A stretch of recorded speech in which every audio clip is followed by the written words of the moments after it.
જય માતાજી મિત્રો, જો અમે હવે બગીચાની અંદર કોથરા કાપવામાં આવી ગયા છે। આ છે અમારો ઠેલો અને આમાં અમારો હથિયાર છે। જો આ અમારી દાંતેડી અને આ છે અમારી કાતર। મિત્રો આ કાતર એવી હાલે ને નારાળીમાં એક છે રીંડા પટક પટક કપાયો। તમને એ વિડીયો પણ અમે નાખશું ફેસબુકમાં, તમે જોજો અને કોમેન્ટ કરી નાખજો કેવું અમારું કામ છે। પછી છે આ અમારો કોથરો। આ કોથરાને છે ને આમ બાંધી અને ઓલામાં પુરાવી દેવાનો લૂમમાં, આપણી દેશી ભાષા લૂમમાં પુરાવી દેવાનો મિત્રો, ને પછી બાંધી ને હેઠે ઉતરીને પછી તારીખ નાખી દેવાની, પછી 2-3 દિવસમાં છોડવાનું।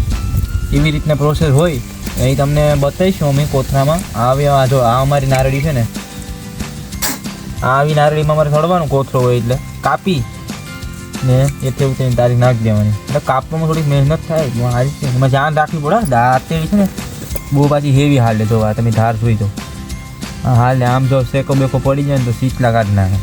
એટલે લગન જેના વહેલા આવતા હોય ને એના દાંતેડી તો અડાય જ નહીં, કેમ કે આંગળી છોડી જ નાખ્યા, મને ખબર જ છે, મને વીતેલું છે એટલે હું કહું। બાકી તો અમારો કામ બસ આવી રીતના છે। આપણે તો ચા પીતા હતા, તો આ છે અમારે ચા પીનાડી આરામથી બેઠા। હવે આડી પાછા લાગીશું બગીચાની અંદર। એક બગીચામાં તમે કાપીને આવ્યા ફાઇનલ, હવે આ બીજા બગીચામાં કાપવાના છે, એટલે હવે કાપીએ। તો મળીએ પાછા નવા બ્લોગમાં। Bye bye.